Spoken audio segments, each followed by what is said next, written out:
So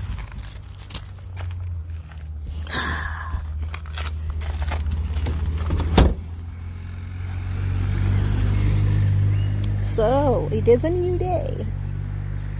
Let's see if I can manage to get my car keys somewhere.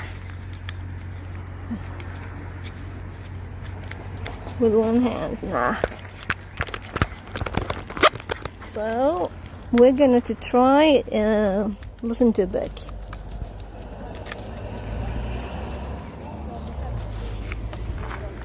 And it's not actually an audiobook, it's a PDF.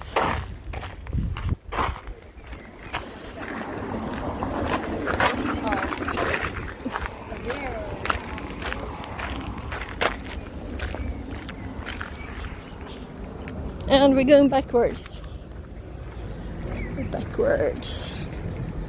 So let's see now. Should I have the TTS on too? That's like crazy having several things on. But I better hear if someone says something.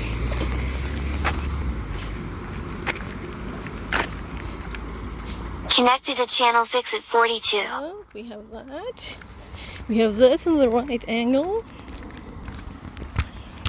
Zilgamaster says, "Hello, what are you gonna fix today?" I guess we're gonna fix not fitting in my clothes. So we have quite nice weather. Going to walk backwards.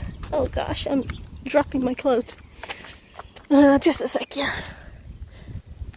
I need both hands to tie my jacket.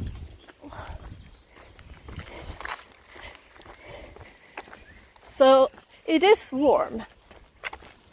Hopefully you can hear the birds.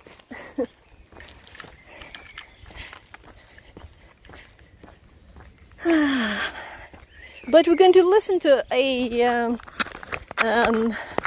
book while doing it today. So we're going to learn stuff at the same time. So let's see if I can start the book.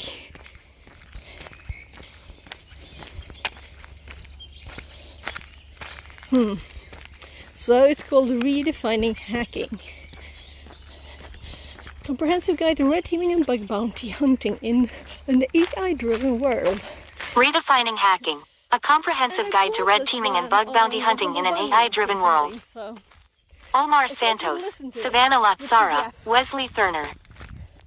Boston, Columbus, New York, San Francisco, Amsterdam, Cape Town, Dubai, London, Madrid, Milan, Munich, Paris, Montreal, Toronto, Delhi, Mexico City, Sao Paulo, Sydney, Hong Kong, Seoul, Singapore, Taipei, Tokyo. Many of the designations used by manufacturers and sellers to distinguish their products are claimed as trademarks. Please contact us with concerns about any potential bias at ISBN 13 9780 13 Now. 458. So now. Exploiting Kerberos vulnerabilities. 459. Exploiting authorization-based vulnerabilities. 461. Understanding parameter pollution. 461. Exploiting insecure direct object reference (IDOR) vulnerabilities. 462. Understanding cross-site scripting (XSS) vulnerabilities.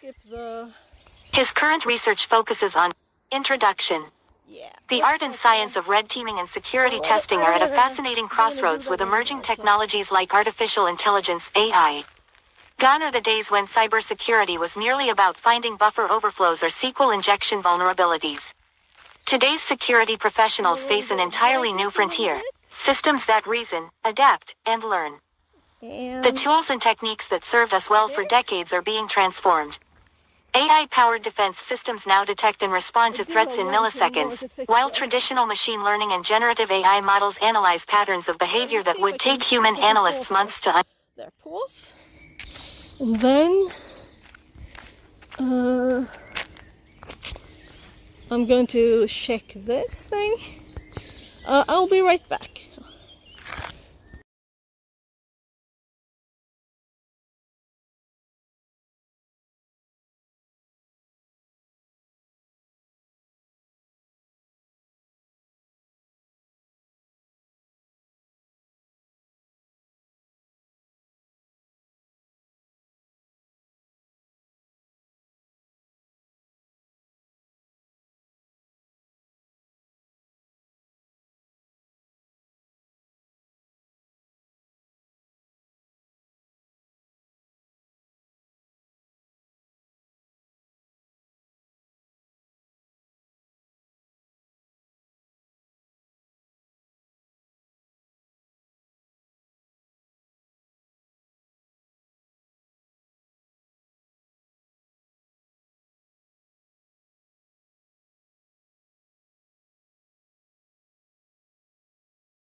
So let's see.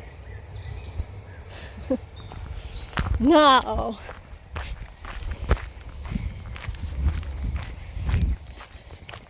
So we're going to go backwards today. We'll listen to the book. And then AI-powered defense systems now detect and respond to threats in milliseconds, while traditional machine learning and generative AI models analyze patterns of behavior that would take human analysts months to uncover. So everything should be Yet, working. paradoxically, this same technological revolution has created new vulnerabilities and attack surfaces that few could have imagined just years ago. This book will help you gain relevant knowledge at a crucial moment in the evolution of offensive security testing. Many organizations increasingly rely on AI-driven systems to protect their assets. Consequently, the traditional approaches to red teaming, penetration testing, and bug bounty hunting must evolve. Red teamers now need to understand the skills needed for today's environment. Bug bounty hunters must adapt to probe systems that predict and react to their every move. So it's not just Whether you're a seasoned red teamer, an aspiring bug bounty hunter, or an individual looking to understand the future of offensive security, this book will serve as your guide through this transformation. We'll explore the cutting-edge techniques being developed at the intersection of AI and security testing, from AI-powered reconnaissance to principles of exploit development. This book is your roadmap to navigating this new terrain, combining time-tested methodologies with emerging technologies to create a comprehensive approach to modern security testing. Welcome to the future of ethical hacking. Goals, objectives, approach of the book. This book provides a comprehensive framework for transitioning from traditional security testing methodologies to modern and AI-enhanced methodologies, helping you to remain effective in an evolving threat landscape. This book delivers actionable, hands-on knowledge that you can immediately apply in real-world red team engagements and bug bounty hunting, with a focus on both current and emerging technologies. This book will equip you to execute sophisticated red team operations that account for AI-powered defense systems and leverage AI and automation effectively in bug bounty hunting while maintaining the crucial human element.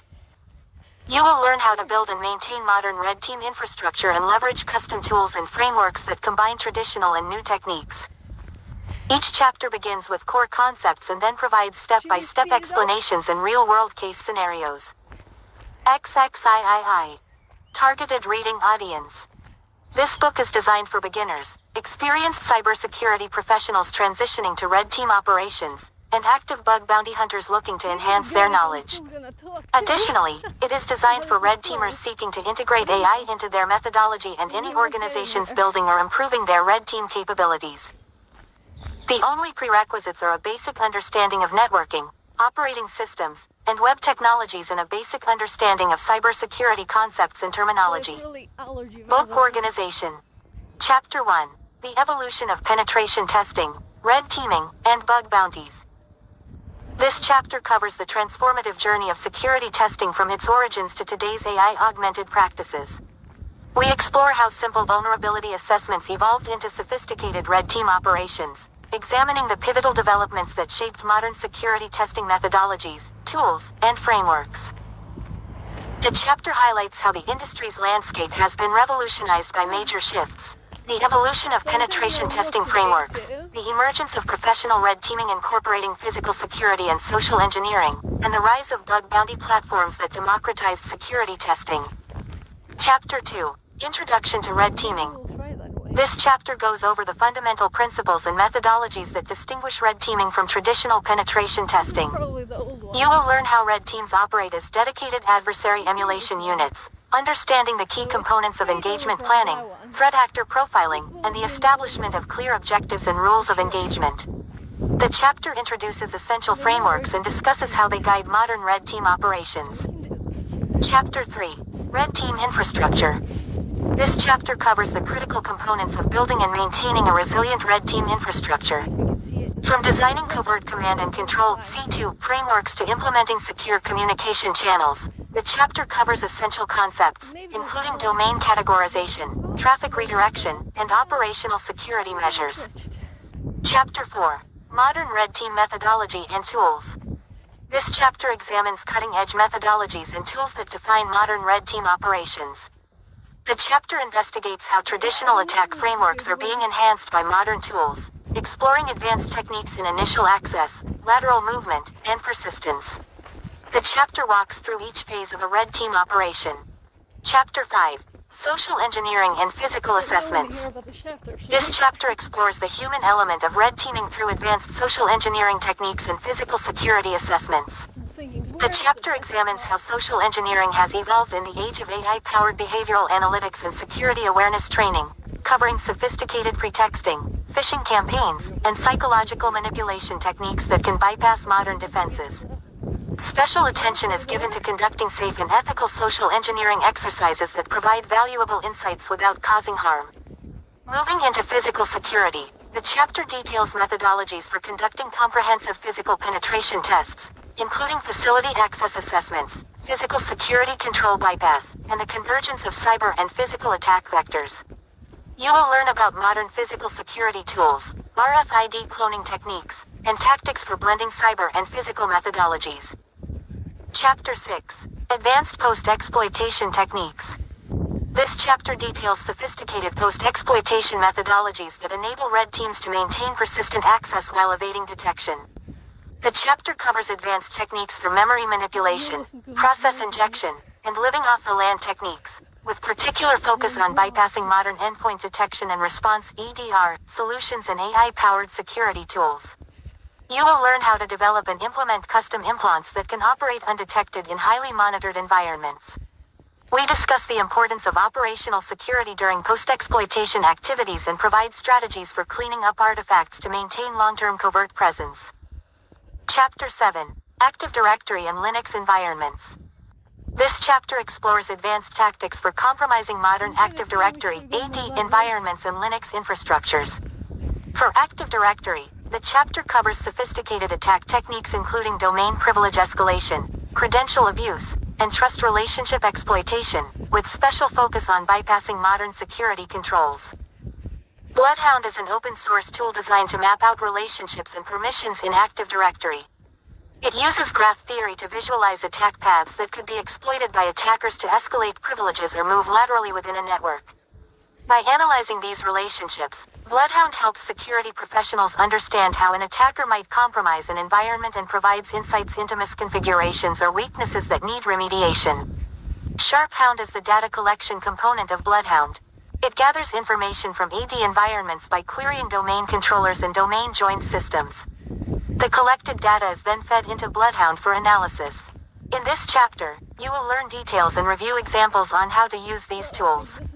The Linux section covers advanced exploitation techniques specific to modern Linux environments, including container escape, kernel exploitation, and privilege escalation in hardened environments.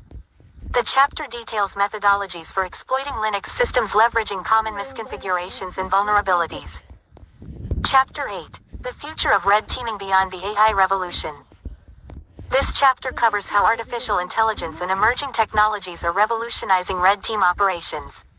You will learn how AI is being leveraged to enhance attack capabilities, including autonomous reconnaissance systems, exploitation at scale, and advanced social engineering attacks using AI. Chapter 9. Introduction to Bug Bounty and Effective Reconnaissance. This chapter provides a comprehensive introduction to professional bug bounty hunting in today's competitive landscape. The chapter examines the evolution of bug bounty programs, platform dynamics, and strategies for building a successful career as a bug hunter. Chapter 10. Hacking Modern Web Applications and APIs. This chapter covers many techniques for testing modern web applications and APIs. We explore sophisticated attack methodologies against contemporary application architectures, including microservices, serverless functions, and GraphQL APIs. Moving beyond traditional vulnerabilities, the chapter investigates emerging attack vectors in modern frameworks, cloud configurations, and authentication mechanisms. Chapter 11. Automating a bug hunt and leveraging the power of AI. This chapter covers how AI and automation are revolutionizing the bug hunting process. The chapter covers practical tactics for building intelligent scanning systems, developing custom tools that leverage AI for vulnerability detection, and creating automated pipelines that can scale across multiple targets. You will learn how to combine traditional security tools with AI capabilities to enhance security assessments. Throughout the book you will learn about Retrieval Augmented Generation, RAG, and tools such as LangChain, Llama Index, Ollama, and many other AI frameworks. Credits. Cover Think Hub Studio, Shutterstock Figures 5.1, 5.2, 5.9 and 5.10 OpenAI Inc. Figures 3.2, 3.3, 3.4, 3.16, 3.17, 3.21 Microsoft Corporation Figures 4.3, 4.4, 4.5, 4.6, 4.7 Bright Data Limited. Figure 4.10 Caffeine. Figures 4.11, 4.12, 4.13, 4.15 Microsoft Corporation Figure 5.3 Spoof Card. Figure 5.5 Palo Alto Networks.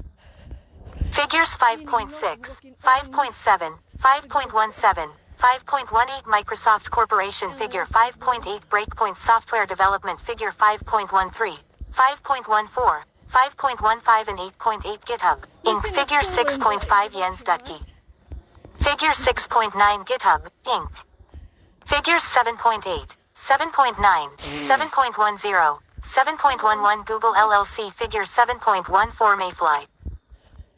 Figures 8.1, 8.3, 9.2 and 9.4 Google LLC. Figures 10.3 and 10.16 Wireshark Foundation. Figures 10.7, 10.9, 10.10, 10.11, 10.12 Apple Inc. Figures 10.20 and 10.21 Mozilla Foundation. Figure 10.25 Port Swigger Limited. Figure 10.26 Zap Dev Team. Figures 11.5, 11.12 Apple. 14, 1010, 1845, 1086, greater than the evolution of penetration testing, red teaming, and bug bounties. Chapter Objectives. After reading this chapter and completing the exercises, you will be able to do the following. Understand the fundamental concepts and significance of penetration testing, red teaming, and bug bounty programs. Identify the different use cases for the individual programs in an organization.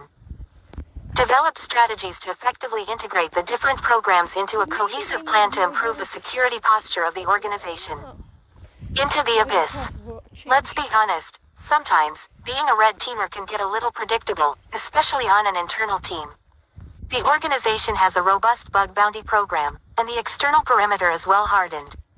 Sure, it's fun and still a challenge at times. Sometimes, though, you want more, something that will make you sweat a little, maybe second-guess career choices. That something is what Wesley, got not too long ago.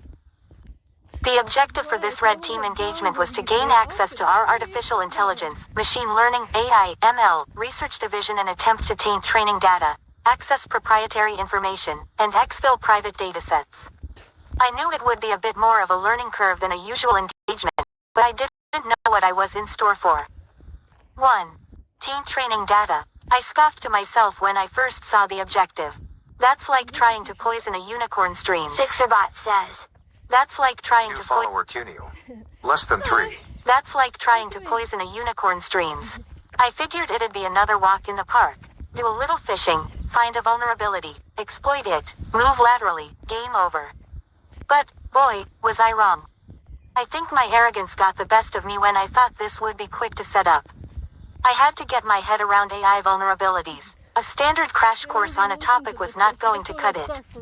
This was not going to be a straightforward prompt injection. It wasn't a strong suit either. I knew it would be related to data poisoning and attacking the integrity of the model. I immediately dug in and realized most training and research I was finding were geared toward prompt engineering. Now, I am used to just-in-time training, JIT, and the usual cycle of cramming in just enough to accomplish the task before you move on to the next thing.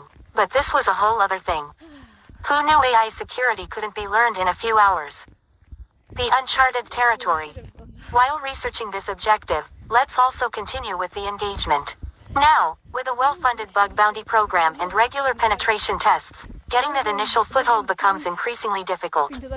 Compounding that was the fact that the research division didn't have any public products, there was zero attack surface, and our bug bounty program wouldn't have any insights for us.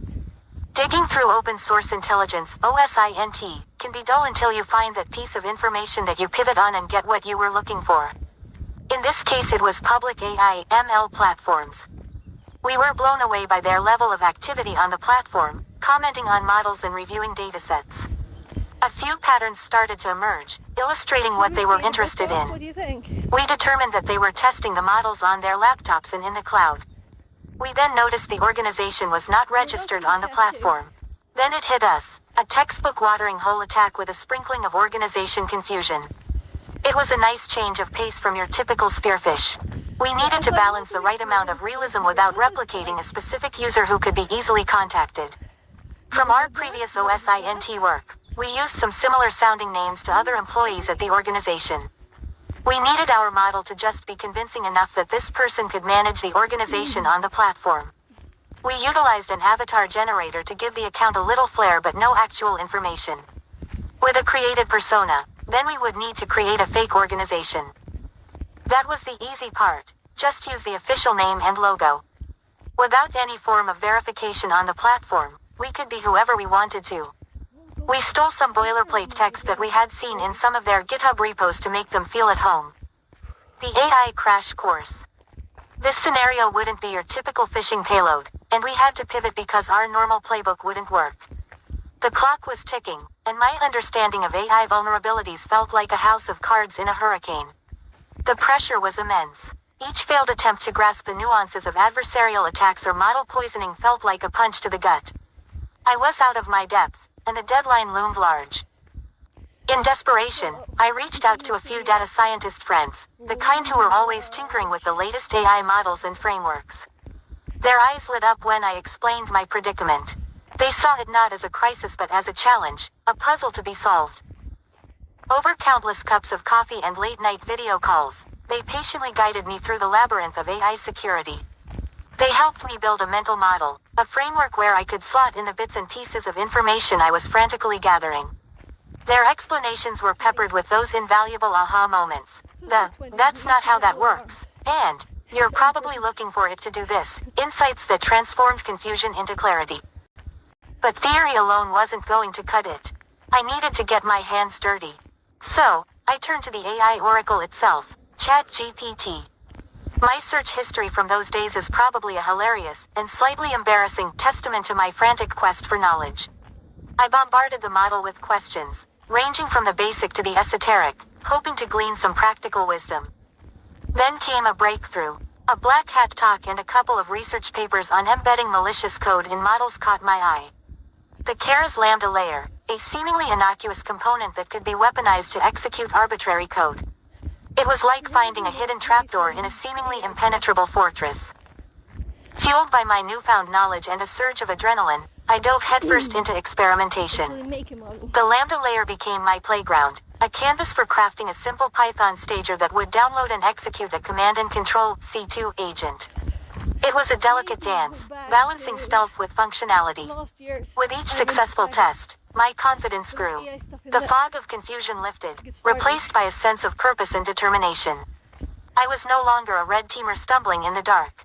I was a student, rapidly mastering a new language, a new way of thinking. The clock was still ticking, but the panic had subsided. I had the tools, the knowledge, and the resolve to face the AI challenge head-on. The sprint to the finish line had begun, and I was ready. Into the breach. We seeded the AI ML platform with our newly created malicious model. We added a little bit of window dressing to enhance our lure. The trap was finally set, our malicious model mixed in with legitimate ones. Now the waiting game began. Then, it happened. A notification that AC2 agent beaconed back, and this time we weren't testing.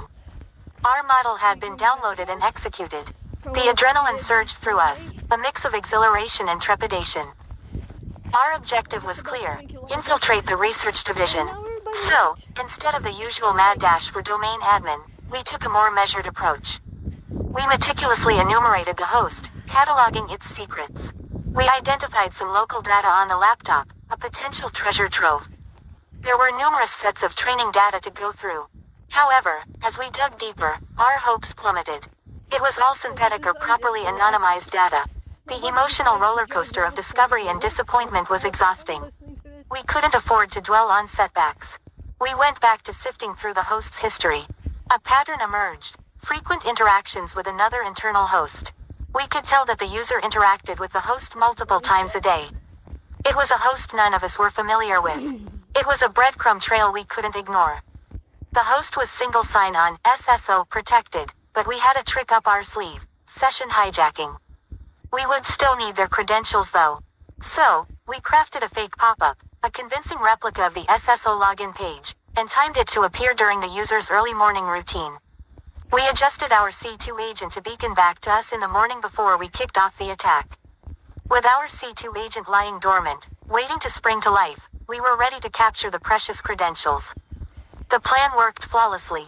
Our C2 beaconed back and we were ready. The pop-up captured the user's credentials. We were ready for the next steps. We extracted the cookies from Chrome. We now had everything we needed for the internal site. A quick proxy setup and we were in. The site hosted Jupyter notebooks, filled with lines of Python AI code. As I analyzed the code, it quickly grew beyond my grasp of AI. My lack of AI knowledge was a glaring weakness. Thankfully, my data scientist friends had equipped me with a new skill: prompt engineering. It was time to put that skill to the test.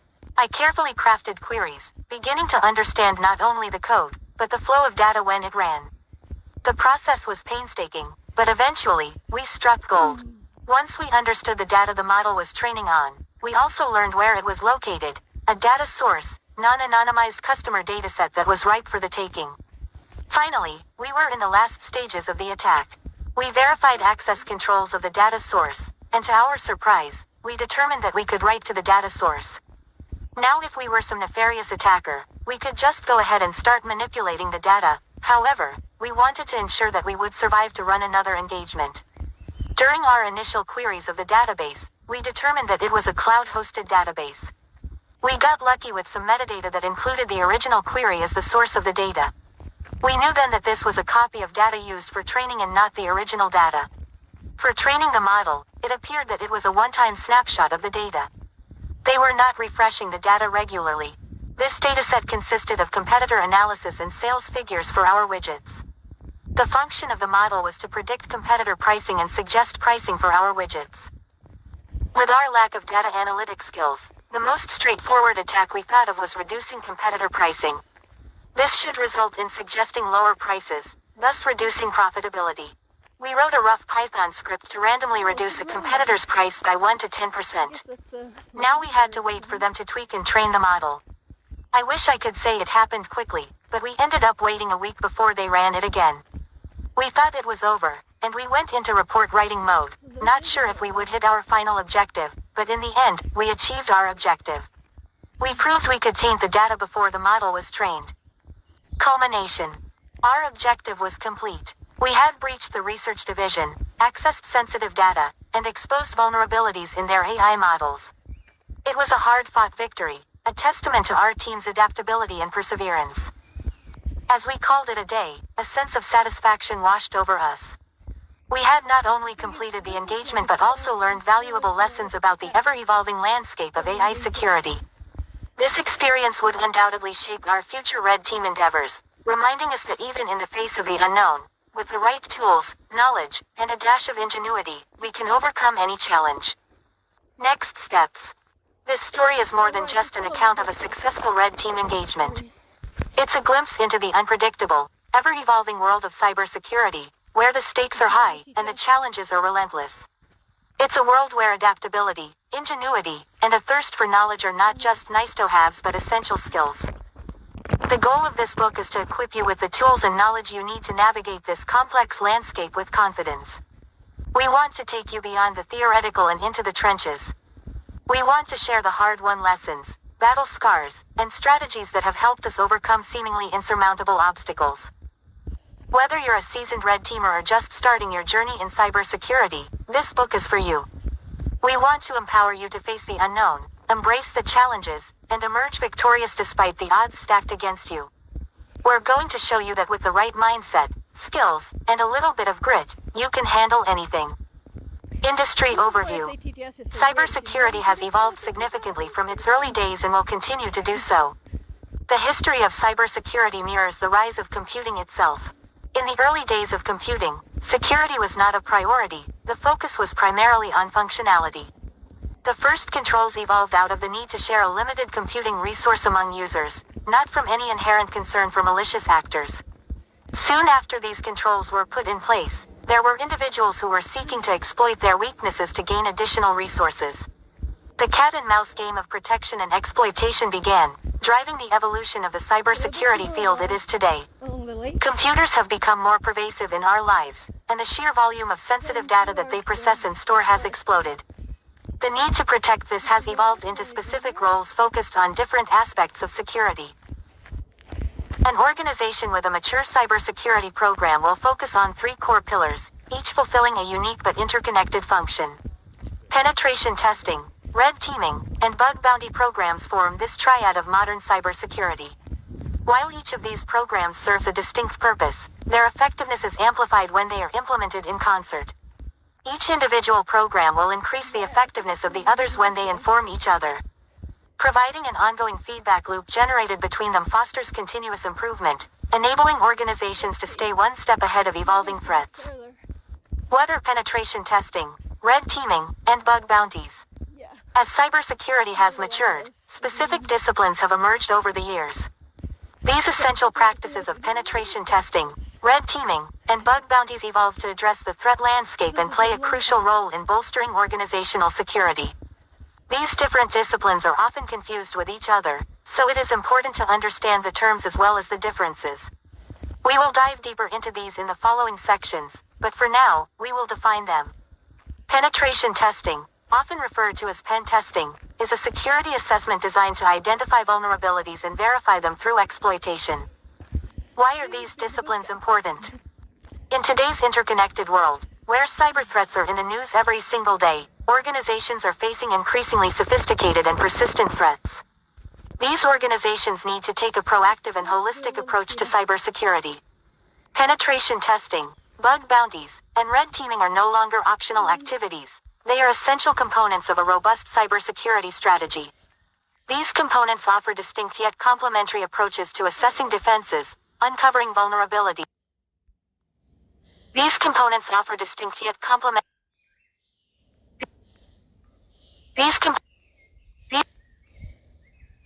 Oh no. These components offer distinct yet complementary approaches to assessing defenses, uncovering vulnerabilities, and promoting continuous improvement in security posture. Each approach has its unique advantages and disadvantages. Penetration testing provides a structured and systematic way to proactively uncover vulnerabilities. Red teaming emulates real-world adversaries and their attacks, allowing organizations the opportunity to test their defenses against highly motivated and skilled adversaries. Bug bounties leverage the skills of the community to identify issues that might not normally be identified. These disciplines, together, provide a multi-layered approach to ensure that organizations stay one step ahead of malicious actors. How have they evolved over time? The disciplines of penetration testing, bug bounties, and red teaming have undergone significant transformations over the years in response to the ever-evolving cyber threat landscape. It was not until recent times that we saw them come together in a cohesive approach. In the early days of penetration testing, it was a very manual process to identify vulnerabilities. Information was not shared as readily and neither were tools available. As the technology stack has advanced, so have methodologies and tooling availability. Similarly, red teaming has evolved from military-related, war gaming, exercises to highly sophisticated long-term engagements that emulate the tactics, techniques, and procedures (TDPs) of real-world threat actors and their attacks. Just as adversaries have grown in sophistication, so have operators. Most operations emulate advanced social engineering and malware development to assess an organization's defenses. Finally, bug bounties have also gone through a maturation process. What started off as informal arrangements with limited scope and unknown rewards have become well-established programs. These days, many organizations have structured programs with substantial financial incentives for researchers to participate in programs. They leverage the collective expertise of the community to identify issues. The early days and evolution of penetration testing. During these early days of penetration testing, testing wasn't as formal when compared to the sophisticated assessments performed today. They are often in response to, how secure is the system? Similar to red teaming having its roots in the military, so does penetration testing. These tests were performed by a Tiger team, a team of individuals with specialized skills to address a specific problem.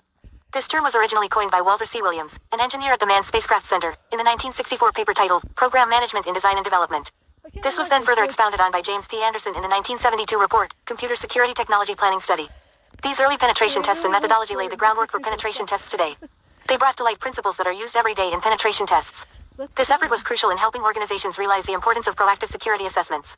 As penetration tests evolve, they formalize processes, frameworks, and tooling. In the early days of penetration testing, the development of methodologies and tooling was a very organic process, often happening in silos. This work was driven mainly by the ingenuity and experience of these early individuals. These initial penetration tests were very ad hoc approaches, relying heavily on the individual skills and knowledge of the testers. There was a lack of standardized methodology, with a focus on improvisation and creativity to achieve success. Anderson's framework, which he outlined in his Computer Security Technology Planning Study, paved the way for future frameworks to follow, see Figure 1:1. Helping to standardize the methodology, Penetration Testing Execution Standard, PTES, and Open Web Application Security Project, OWASP, testing guide emerged. These standards build upon and refine the way assessments were conducted, providing guidelines and establishing best practices. Figure 1:1.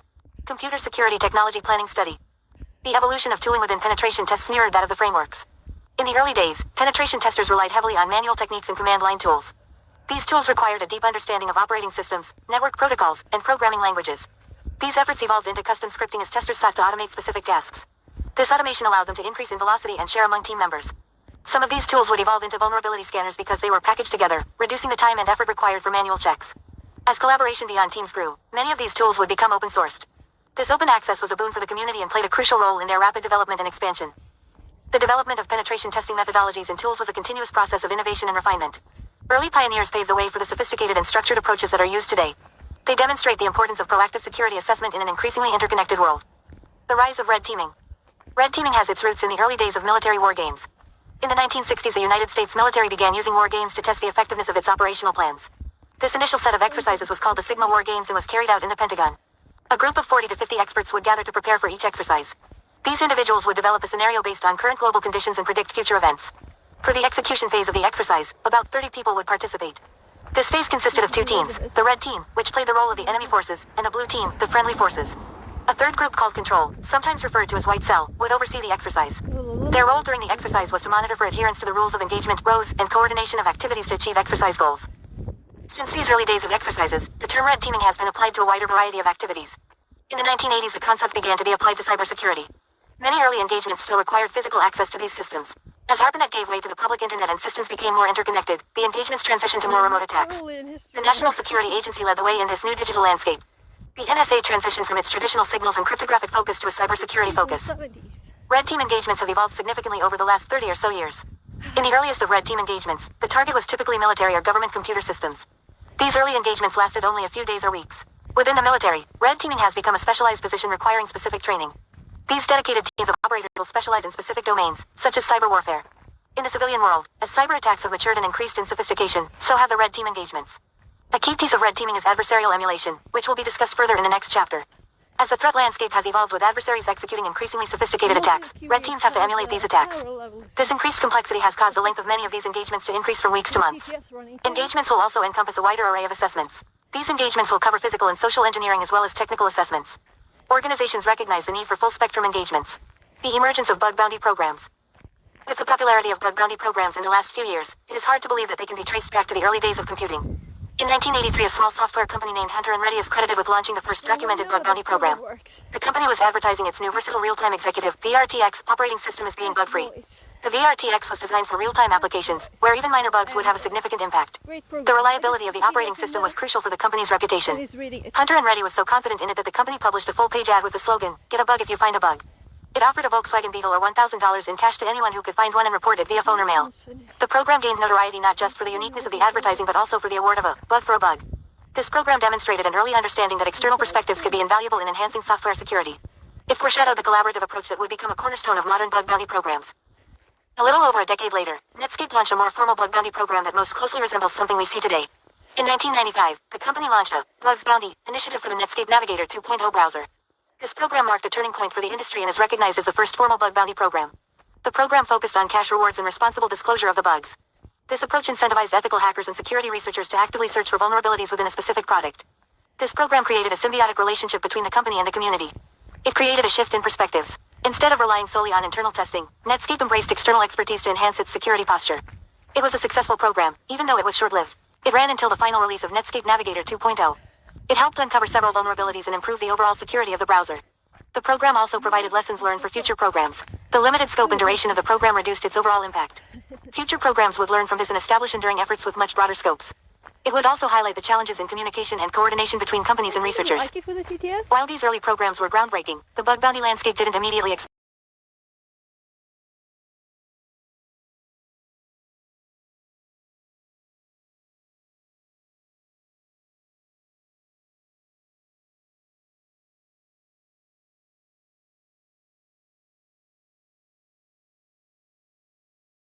The program established new norms within the community. The company offered an open invite program for security researchers like earlier programs but differed with its transparency and recognition. Mozilla pioneered a policy of transparency and recognition by publicly crediting researchers who responsibly disclosed vulnerabilities. This approach helped establish a sense of community and encouraged ethical reporting practices. The public recognition helped the community grow by identifying other researchers and encouraging collaboration. As with previous programs, the company offered financial rewards for disclosing vulnerabilities. It established the practice of different rewards based on the severity of the vulnerability. Like previous programs that focused on a single product, the company evolved its scope from solely the Firefox browser to include its other products as well.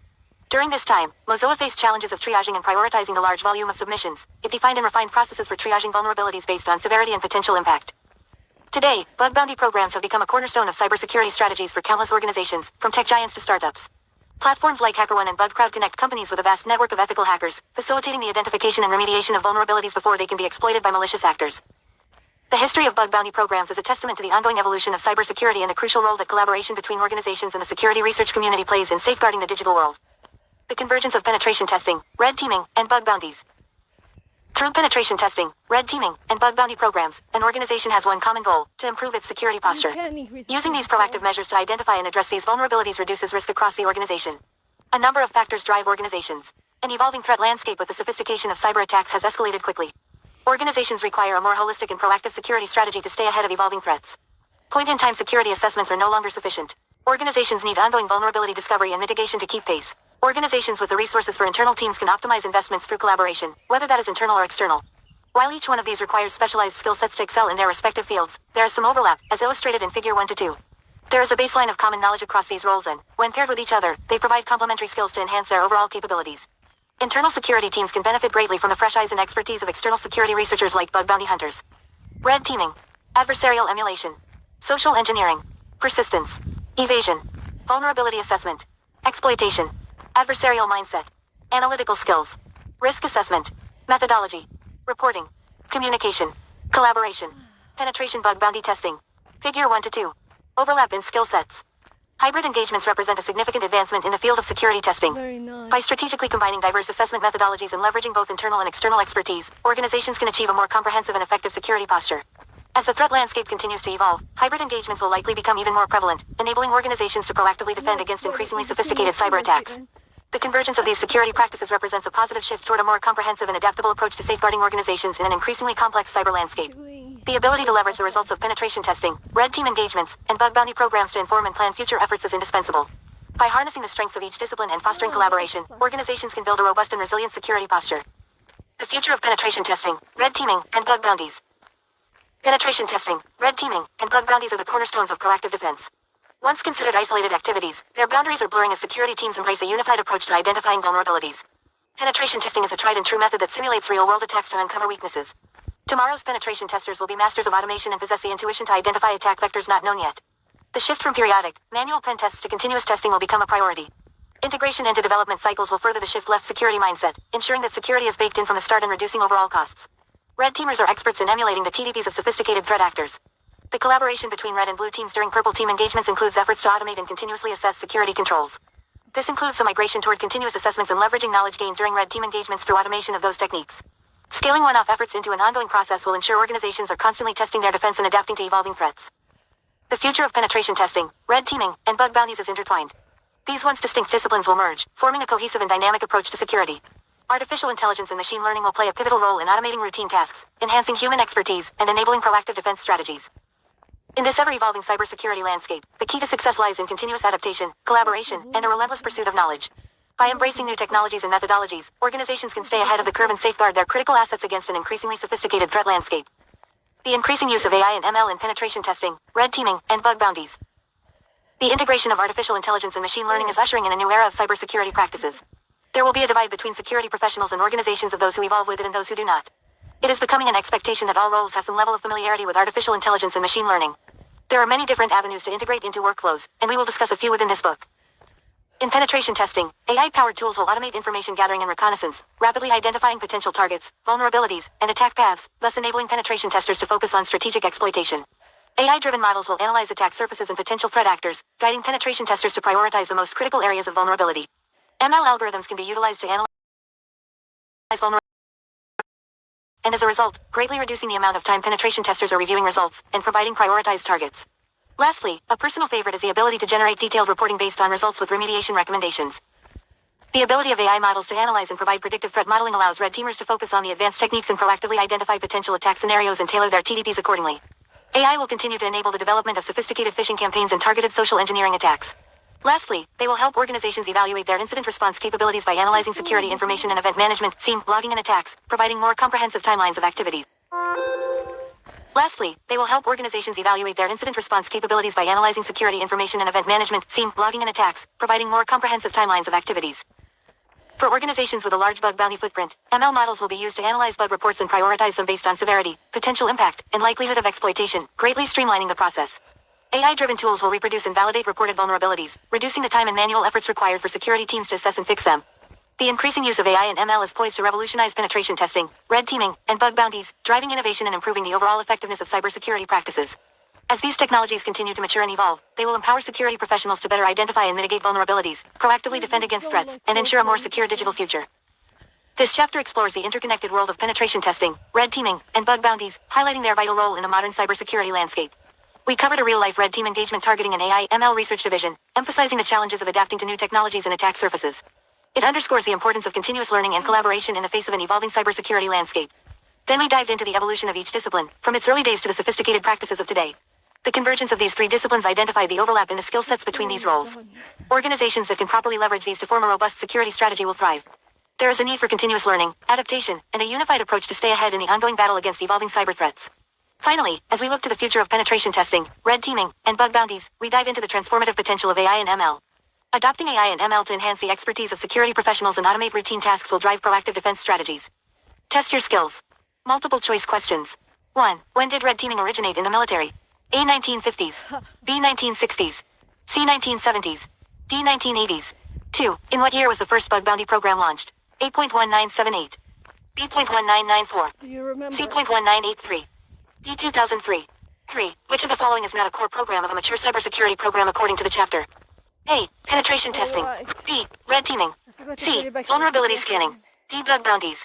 4. What is the primary advantage of bug bounty programs mentioned in the chapter? A. They are less expensive than penetration testing. B. They leverage the skills of the external security community. C. They can be conducted more frequently. Pause. Scroll past the questions. 203. Introduction to red teaming. Chapter objectives. I'm curious what 200 After reading this chapter and completing the exercises, you will be able to do the following. Understand what red teaming is and its importance. Identify common red team frameworks and methodologies. Explain types of red team engagements. What is red teaming? In the preceding chapter, we dug into the history of red teaming and its roots in 1960s military war games. Then we followed along as it evolved into modern-day red teaming. Red teaming can take on a variety of forms because it can be applied in a variety of roles and even outside of cybersecurity. Let's take a moment to outline what red teaming is. It is a broader, multi-layered approach that encompasses a wide variety of tactics, techniques, and procedures TDPs. It utilizes not only TDPs from real-world adversaries to test technical security controls but also the human element, processes, and the overall security posture of an organization. Red teaming offers an adversarial perspective essential for testing security assumptions and evaluating the effectiveness of the people, processes, and technologies employed to defend an environment. 1.7. Any offensive security testing, such as a penetration test, is often misinterpreted as red teaming. They both play important roles in cybersecurity, but they tackle different goals and use different approaches. The goal of a penetration test is to find as many vulnerabilities as possible in a controlled manner, typically within a defined scope and timeframe. The objective is solely to exploit the systems and document weaknesses for remediation. It does not challenge the detection and response capabilities, nor does it evaluate the involvement of people or processes in preventing such attacks. Red teaming generally focuses on achieving a particular objective, such as gaining access to sensitive data or compromising critical infrastructure. It is designed to challenge the detection and response capabilities of an organization to assess how well they can identify, respond, and contain an ongoing attack over an extended period from persistent threats.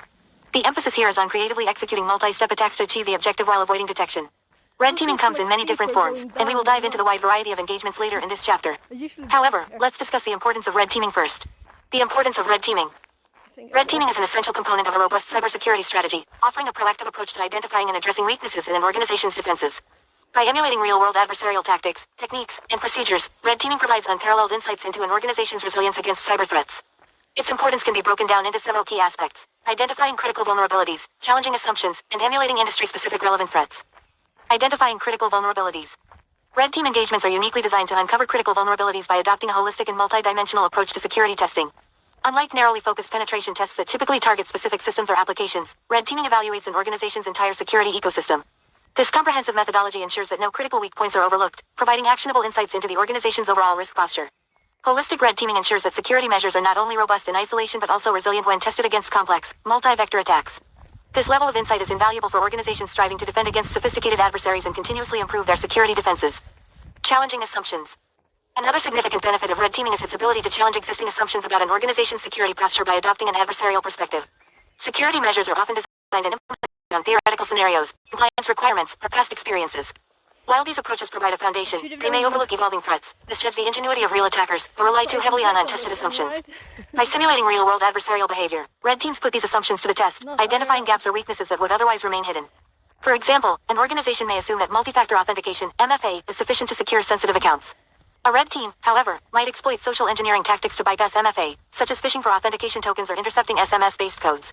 These exercises highlight potential flaws in processes that, while theoretically robust, may fail under real-world conditions. This validation is critical for ensuring that security controls perform as expected, not only in controlled environments but also under the stress of actual attacks. It shifts the focus from the dreaded, checkbox security, of meeting regulatory or compliance requirements to actually building security systems that are truly resilient against modern threats. Ultimately, this adversarial perspective promotes a more adaptive and realistic approach to security. It encourages organizations to constantly question their defenses, refine their assumptions, and stay ahead of evolving threats, making their security posture more robust and resilient. Emulating industry-specific threats. The specific threats an organization will likely face can vary depending on the industry. For example, a financial organization is often targeted by highly specialized groups, such as those involved in banking fraud or targeting payment systems. In contrast, healthcare organizations often face threats from ransomware groups seeking to disrupt critical systems or steal patient data. A tailored red team engagement might involve simulating ransomware propagation or exfiltration of electronic health records, testing not just the technical defenses but also the response protocols and business continuity plans. The exact TDPs are replicated in the red team engagements to test the relevant defenses that the organization is most likely to encounter. By replicating the exact threats an organization is likely to encounter, red teaming ensures that security measures are aligned with the realities of the threat landscape. Red teaming provides an opportunity for organizations to gain insight into how effectively they can detect, respond to, and recover from real. Panatong says. Red teaming provides an Best view opportunity. hairs on Streamview. Com. Remove the space. Red teaming provides an opportunity for organizations to gain insight into how effectively they can detect, respond to, and recover from real-life cyber attacks. The emulation of adversarial attacks gives the Security Operations Center, SOC. LOL, how did Automod get mine but not the actual bot? The emulation of adversarial attacks gives the Security Operations Center, SOC, the ability to evaluate current detections and alerts. Creating new detections and alerts while having the opportunity to retest and tune them is immeasurable. Red teaming is a powerful tool for organizations to strengthen their security posture proactively. It provides a real-world lens through which to evaluate vulnerabilities, challenge assumptions, and test defenses comprehensively. By tailoring engagements to industry-specific threats and focusing on detection, response, and recovery, red teaming enables organizations to anticipate and mitigate risks effectively, fostering resilience in an ever-evolving threat landscape. Red team frameworks and methodologies. In the ever-evolving landscape of cybersecurity, red teams play a crucial role in proactively identifying and mitigating vulnerabilities before malicious actors exploit them. To effectively emulate real-world adversaries and provide meaningful assessments, red teams rely on established frameworks that guide their operations and enhance communication with clients. These frameworks offer a standardized approach to understanding adversary TDPs, enabling red teams to conduct more realistic and targeted attacks. Moreover, they bridge the gap between offensive and defensive security perspectives by providing a common language for discussing threats and vulnerabilities. This shared understanding facilitates collaboration between red teams, blue teams, and leadership within an organization. This collaboration ultimately results in more effective detection engineering and overall improvement in an organization's security posture. The sections that follow describe the frameworks that represent some of the most common and valuable resources used by red teams today. MITRE AD and CK Framework. The MITRE AD and CK Framework is a comprehensive knowledge base that systematically catalogs adversary TDPs observed across the kill chain. It is recognized across the industry and is a standard for effectively communicating about cyber attacks. It was developed by the MITRE Corporation and is regularly updated to reflect the evolving threat landscape. It is utilized across organizations, such as the Red Team, Threat Intel, and SOC teams, to ensure they understand the risk and address it. The ATT and CK framework is organized into a number of matrices, each one focusing on a different domain. They are tailored for each of the domains, enterprise, ICS, and mobile. Red teams leverage the framework to emulate real-world adversary behavior during engagements. It also aids in mapping red team activities to specific TDPs, which facilitates the detailed analysis of detection engineering and the measurement of security control effectiveness. Unified Kill Chain. The Unified Kill Chain, UKC, is a conceptual framework that is the evolution of a number of previous efforts. It addresses the limitations of previous models through the integration of their strengths in a unified approach. It is designed to provide a holistic view of adversary behavior across the entire attack lifecycle. Unlike the MITRE AD and CK framework, which we previously mentioned, the Unified Kill Chain focuses on both the technical and strategic aspects of cyber attacks. It incorporates techniques from initial compromise, persistence, lateral movement, and impact while aligning with broader risk management and operational objectives. It focuses on end-to-end coverage of the attack. It ties specific technical actions to strategic goals for the attacker. This allows an organization to understand how these TDPs contribute to the broader adversary goals in isolation. The flexibility of the kill chain is that it complements other frameworks like MITRE AD and CK, providing a unified narrative of adversarial campaigns. Lastly, it is utilized by red teams to emulate sophisticated attack sequences, helping organizations test their security controls in a holistic manner. Tiber EU. Threat intelligence-based ethical red teaming, Tiber EU, is a framework developed by the European Central Bank, ECB, for financial institutions in the European Union that provide core financial infrastructure. The main emphasis is on the use of threat intelligence to tailor exercises to specific threats faced by an organization. The other focus of the framework is to provide a consistent and comprehensive approach to red teaming, ensuring that exercises are conducted to a high standard. This approach enables the results to be comparable across institutions. The result of the exercise is focused on increasing the cyber maturity and resilience of the organization. This is done through identifying the strengths and weaknesses of the financial institution.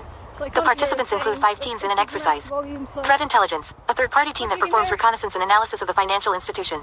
This team provides a comprehensive list of possible threat actors and their TDPs. Blue team, the financial institution's internal team, which is responsible for the prevention, detection, and response capabilities. Red team, a third-party team that carries out the emulated attack against the financial institution. White team, trusted agents internal to the financial institution. Tiber team, the internal team that is responsible for ensuring the test meets the requirements of the Tiber EU framework. Note: the Tiber EU framework requires that the threat intelligence and the red team are performed by an independent third-party provider. This requirement ensures that an outside perspective is applied and may offer additional resources that internal teams may not have. You can find additional information about the Tiber EU framework at pame/cyber-resilience/tiber-u/html/index.n. HTML. CBEST. The Bank of England's Cyber Assessment Framework, CBEST, is another intelligence-led approach to red teaming. It is a comprehensive framework used to assess and enhance the cyber resilience of UK financial institutions. Red team activities are tailored to specific threats and vulnerabilities that are faced by the specific financial institution that is being assessed. It prioritizes the testing of critical systems and functions that are essential for the institution's operations. The assessment follows the principle of the golden thread, which is a traceable link between the identified threats from the intelligence assessment and the resulting actions the firm takes to mitigate those threats. It ensures that there is alignment with the organization's overall risk management strategy, ensuring accountability and continuous improvement in their cybersecurity posture. It is common to utilize this framework if you are based in the UK or performing work there. An example would be a UK-based payment processor that wants to evaluate its defenses against data exfiltration. This type of framework would be required. In an exercise, the participants include 4 teams. Threat Intelligence Service Provider. This third-party team provides an external threat intelligence assessment, creates scenarios for the assessment, and completes the threat intelligence maturity assessment of the firm. Penetration Test Service Provider. This third-party team plans and executes based on the threat intelligence scenario, completes the detection and response capability assessment, drafts the penetration test findings report, and provides feedback. Firm Control Group. The firm selects members for the control group. The Control Group Coordinator, CGC, will coordinate all test activities for the firm to include project management of the assessment, quality assurance, and stakeholder coordination. Regulator. This team provides guidance and oversight throughout the assessment, reviews findings and remediation plans, and takes action on required regulatory activities. Red Team Engagements. Red team engagements come in various forms, each tailored to specific objectives and organizational needs. Think of it like the right tool for the job. Choosing a hammer to turn a screw may not be the optimal outcome or effective use of resources. Similarly, different cybersecurity threats require different approaches to testing your defenses. The choice of engagement depends on a variety of factors, including the organization's size and industry, its risk tolerance, and the desired outcomes it hopes to achieve. For example, a small startup will have different needs and risks when compared to a multinational bank. Similarly, an organization primarily concerned with data breaches will require different types of red team engagements than one focused on physical security vulnerabilities. Understanding the different types of red team engagements is crucial for selecting the most appropriate approach to assess and enhance an organization's security posture. Let's explore some of the most common types of red team engagements. Full scope. A full scope engagement is the classic and most extensive type of engagement. The red team utilizes everything within its arsenal, incorporating threat intelligence, physical and social engineering, as well as cyber, usually with an extended timeline to accomplish these activities. This approach allows for a holistic assessment of an organization and test of its resilience. During a full-scope engagement, a significant investment is required from a time and resource perspective. Depending on the size of the organization, this type of engagement may be too resource-intensive to accomplish regularly. Table 2-1 outlines the benefits and drawbacks of full-scope engagements. Table 2-1 full-scope engagement benefits drawbacks. Benefits drawbacks. Holistic assessment. The engagement assesses the organization's overall resilience, including its ability to detect and respond to attacks across various domains. Resource intensive. These may require the development or purchase of new tools or services that are not regularly utilized by the team.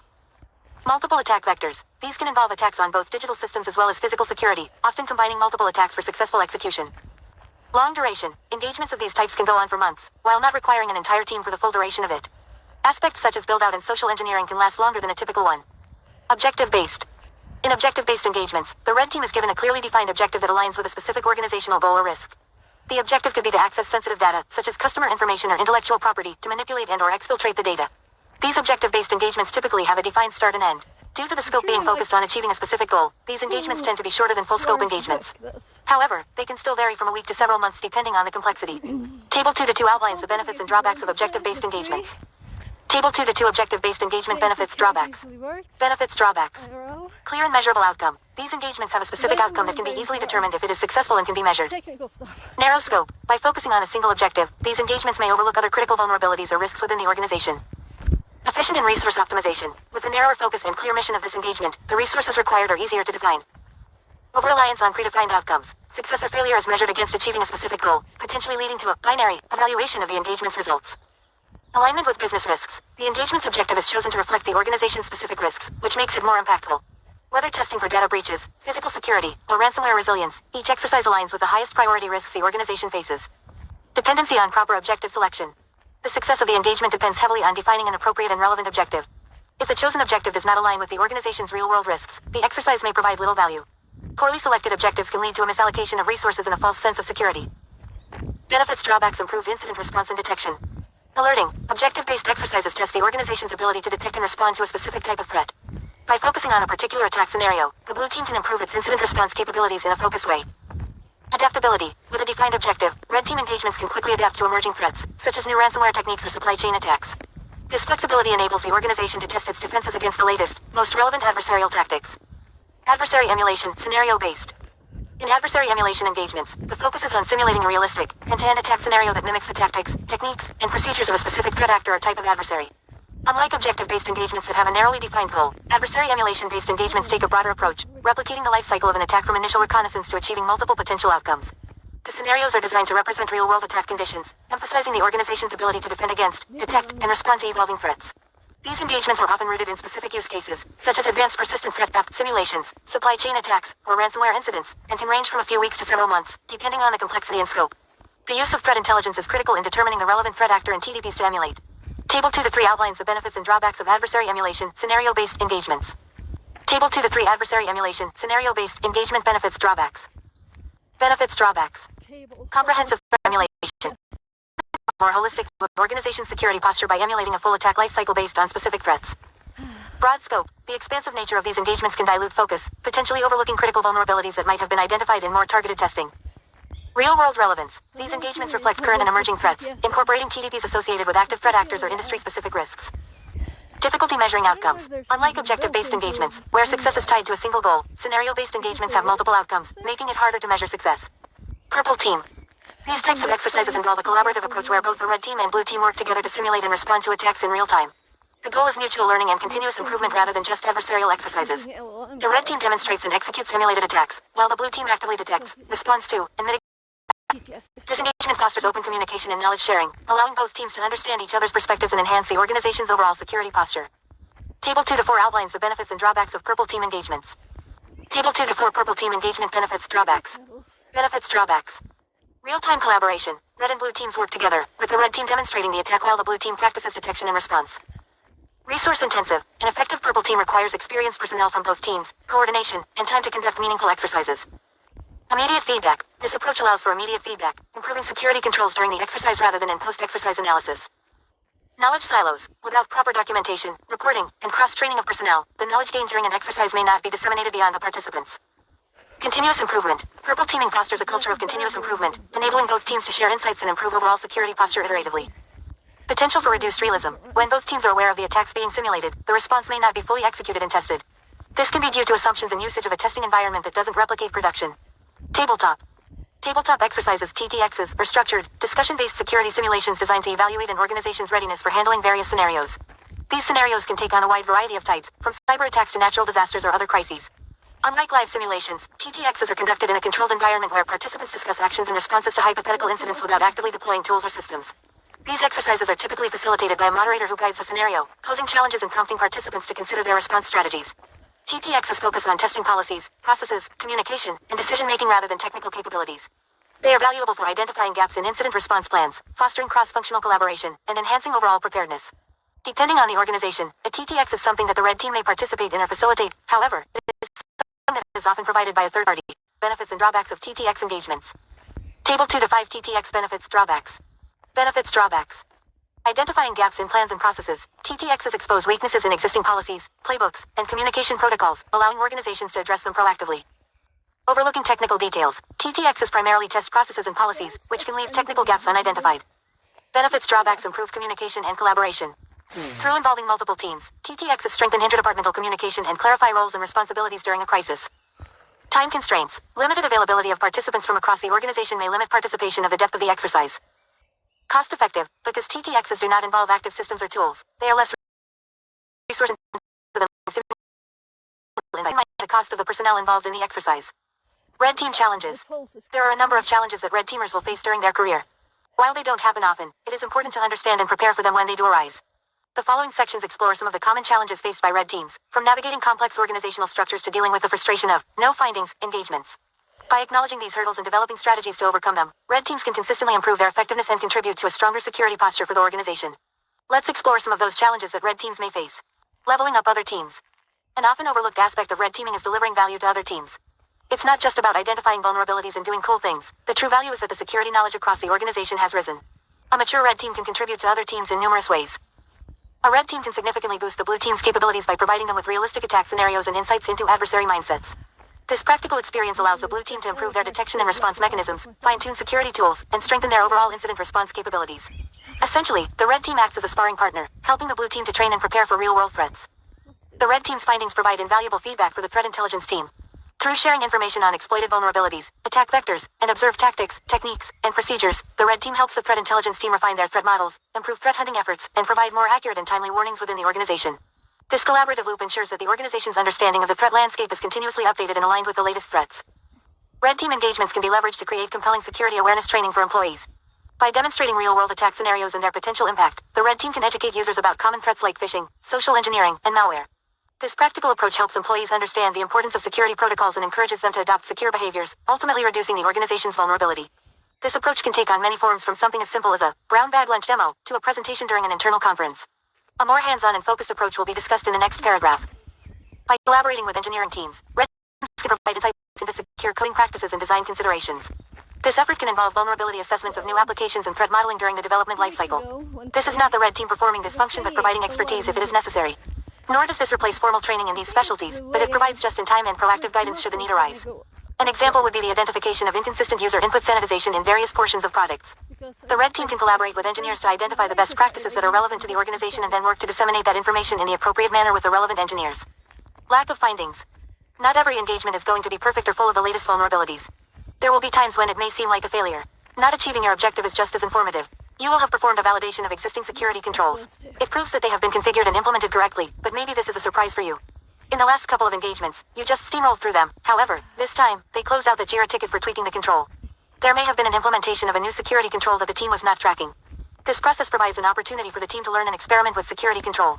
Finally, it provides guidance for future engagements. When the team is planning the next set of engagements, there is an opportunity to refine the scope, re-evaluate risk, and define new objectives. It is an opportunity to learn and improve, not a sign of defeat. This chapter introduces red teaming, highlighting its significance in cybersecurity and contrasting it with penetration testing. While penetration tests focus on uncovering vulnerabilities in a controlled scope, red teaming adopts a broader, adversarial approach to assess an organization's overall resilience, including people, processes, and technology. We then discuss the importance of red teaming in identifying critical vulnerabilities, challenging security assumptions, and simulating industry-specific threats. The chapter underscores how adversarial perspectives foster realistic security measures and adaptive defenses. We also explore frameworks and methodologies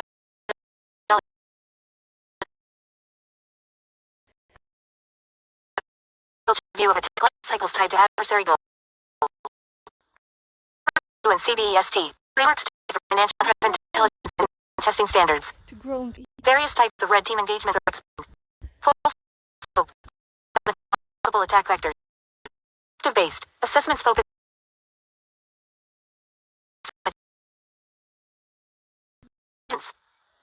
Purple teaming, collaborative exercises between red and blue teams for real-time learning and improvement.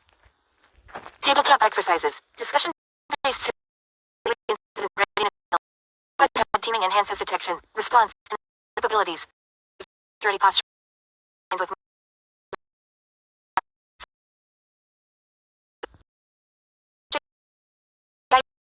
contributed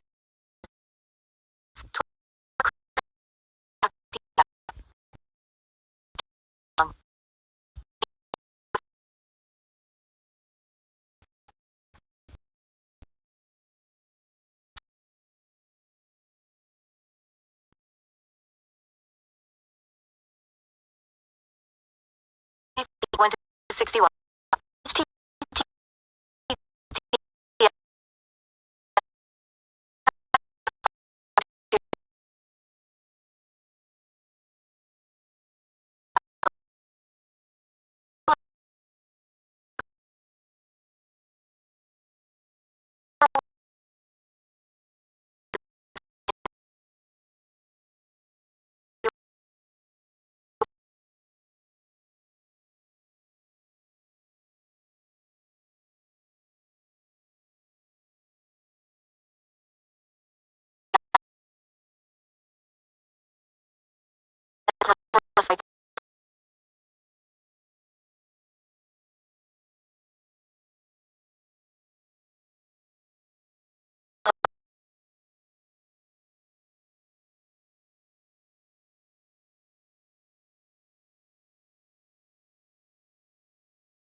MITRE Corporation. MITRE Add and CK Framework. Words. James. Test your skills. Multiple choice questions. 1. Which of all best describe the mindset and courage? I'm sorry, I'm gonna skip the questions. So we're going to 314.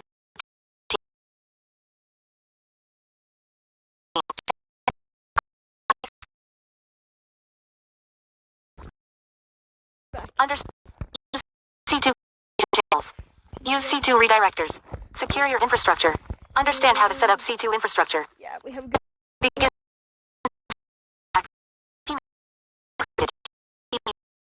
Blend is critical because your infrastructure as an attacker is what sets you up for success while executing and maintaining access in a compromised environment. In the last few years, there has been a significant shift toward using cloud platforms such as Azure and Google Cloud for red team infrastructure. Traditionally,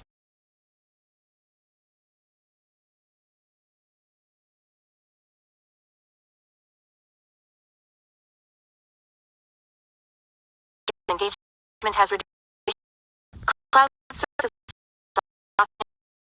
with application. so that's Azure's CDN are legitimate and trusted web infrastructure. Red teamers can abuse CDNs by blending in their traffic. 3.3. Using these providers. This technique makes it more difficult for incident response teams to distinguish another adoption of C2 communication channels.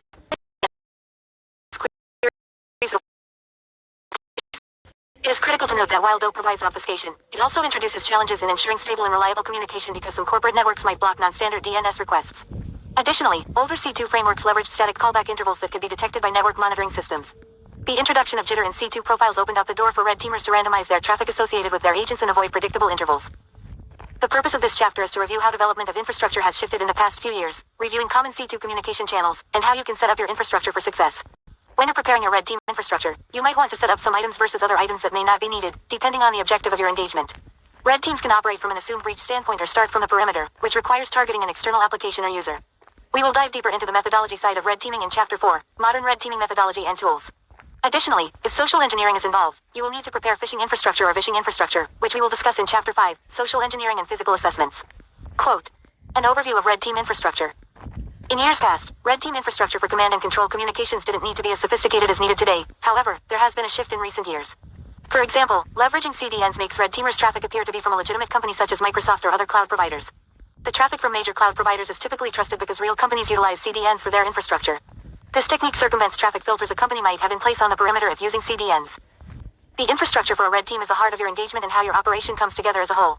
Different elements should be considered when building your infrastructure, including what is required for meeting your objective, securing your infrastructure, having backup infrastructure in place, and ensuring proper logging throughout the engagement lifecycle for reporting purposes. Command and control. Command and control servers are what operators use to manage their operation to remotely perform actions on victims' computers. These servers are dependent on the C2 type being used because there are tons of commercial and open source options. The C2 matrix is an available open source document that professionals in the field can reference to understand every C2 available from a commercial and public perspective with information on agent types, SOC support, and so on. The information is located at the top C2 options in the field from a commercial standpoint are Nighthawk by MDSEC and Cobalt Strike by Forta. The most common publicly available C2 frameworks supported by the community are Mythic, Sliver, Havoc, and Bad Rats.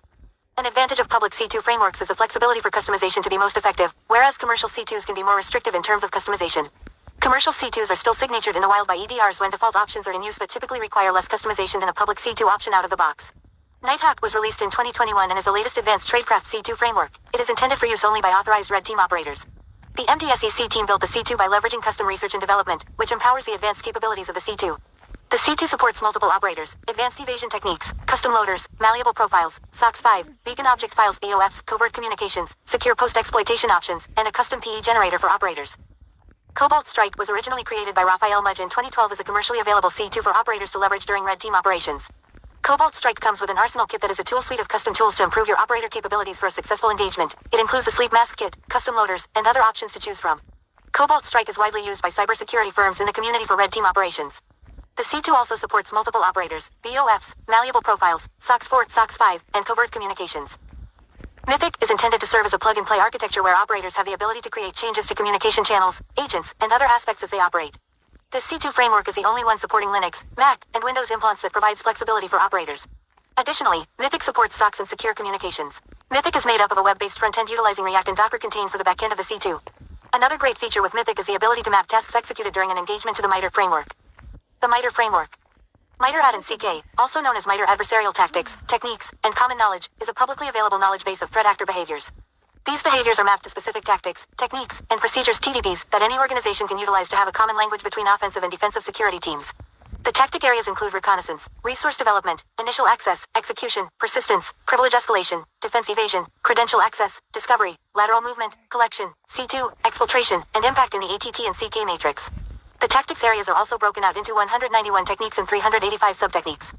Operators can leverage the framework for ATT and CK mappings to refine their C2 communication strategies by understanding what TDPs will likely get picked up in an operation from previous adversaries and how they can fill those gaps to go under the radar. Mythic has various community profiles to leverage with the framework, including the following. HTTP utilizes GET POST requests to the Mythic server supporting kill dates, sleep intervals, custom headers, proxy information, and SSL support. DNS leverages a DNS server listening for TXT queries from the agent for communications supporting kill dates, sleep intervals, and a custom DNS server. HTTPX is a dynamic and customizable HTTP profile. There is a range of options that an operator can leverage, including callback domains, domain fallback, domain rotation, encrypted key exchange, jitter, sleep intervals, and agent messages. Discord leverages Discord's REST API for communications.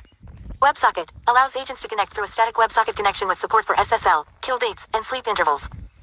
Dynamite TTP employs extendable HTTP messages with dynamic modifications for the client and server supporting kill dates, sleep intervals, custom headers, proxy information, and SSL support. C2 communication channels. Command and control communications channels are required for an operator to communicate with the C2 server. These channels are used to send data, receive data, and maintain persistent access to an agent on a victim's machine. The communication methods are just as important as your evasion tactics when delivering your payload. If you have poor operational security (OPSEC) for your C2 channels, you will likely get caught. As blue teams have evolved over time, operators have had to make their traffic blend in with existing network traffic. The most common C2 communications methods today are DNS over HTTPs and HTTPS, although HTTPS seems to be the top method overall. DNS over HTTPS (DO) provides encryption end-to-end similarly to using HTTPS. The DNS queries and DNS responses are sent over HTTPS. Operators can abuse this method to reach out to DNS providers specified by the operator, such as Cloudflare-DNS.com, and resolve the DNS queries all over an encrypted channel. HTTPS is legitimately used for web traffic across the internet. Most if not all networks will allow HTTPS protocol communication, which is a benefit for operators to disguise their traffic using these protocols. From an OPSEC perspective, it is best to not use HTTP in general because the traffic will be unencrypted. The safest way to have your traffic blend into an environment is to ensure that it is encrypted. Redirectors. Redirectors relay traffic incoming from an external standpoint and pass the traffic to the location specified, which could be to a host that is only reachable through the initial redirector. Redirectors are used for C2 traffic to hide the C2 server's location, deceive the traffic to look legitimate, and also protect your C2 server from being burned. The beauty of redirectors is that even if one of your redirectors gets burned, your C2 server is safe, and you can replace the external redirector with a new one without needing to reset any of your C2 infrastructure. Redirectors that will take less effort such as SOCAT or IP tables will blindly forward traffic to your C2 server, which can be a downfall from an operational security standpoint because internet scanners may be able to identify the malicious traffic. However, using more sophisticated redirectors that leverage reverse proxies with rules helps filter down only the traffic you want passed by leveraging specific user agents, allowing only certain source IPs or other specific conditions to protect the infrastructure. Redirector types. The following are redirector types, beginning with basic methods to more sophisticated methods. SOCAT is a client used to blindly forward all incoming connections, known as dumb pipe traffic. The tool establishes bidirectional streams between the specific IP and port. IP tables is typically used as a firewall tool to control network traffic and is a native component for Linux networking. With IP tables, you can have multiple rules and configurations for your port forwarding. Reverse proxies are used to protect your C2 backend by leveraging Apache or Nginx web server configurations to forward your traffic to the next web server specified. This helps protect the backend server's identity and leverage SSL certificates from an external point of view. Content Delivery Networks, CDNs, are a group of servers used to geographically distribute content from your site to provide faster performance for an end user. You can abuse CDNs by leveraging their distribution addresses that will be in front of your domain. CDNs are typically used alongside a reverse proxy setup and filter the web servers to allow only the CDN's source IPs to access the external redirector. CDNs with reverse proxy using rewrites combine a standard reverse proxy web server with a CDN in front of the web server and take into account rewrites specific in the Apache Nginx configuration. These rewrites can control the directive and manipulate the URL on the fly based off the configurations in place. Command and control setup. In this section, you will learn how to set up and execute operations with the Mythic C2. Figure 3:1 shows an example of building out infrastructure for a typical red team. CDNs for Redirector 1. Apache Redirector 1. Cloud Distribution Network. Cloud Distribution Network. Cloud Distribution Network. Cloud Distribution Network. CDNs for Redirector 2. C2 Server. Apache Redirector for example domain.com Domain Cloud Distribution Network. Cloud Distribution Network. Firewall. Firewall. Only allowing ingress access from CDN source IPs. Only allowing Apache Redirector source IP access to C2 ports. Only allowing Apache Redirector source IP access to C2 ports. Only allowing ingress access from CDN source IPs. Cloud Distribution Network. Cloud Distribution Network. Firewall. Firewall. Apache Redirector 1. Apache Redirector for example domain.com Domain. Figure 3:1. C2 infrastructure setup. To get started, you will need the following setup. Azure Ubuntu Server B1s to serve as the redirector. Azure Ubuntu Server B2 milliseconds to serve as the C2 endpoint. Azure CDNs for redirector domain. Operator box virtual machine or cloud instance. Windows testing box Defender disabled. Once it is deployed, we will provision the Apache server for the domain being used for the redirector. A blog post from Okta's attack and penetration team archived at references /redirectors/redirectorsokta.pdf provides easy to use Apache configs that you can leverage for your server for Apache's site configuration.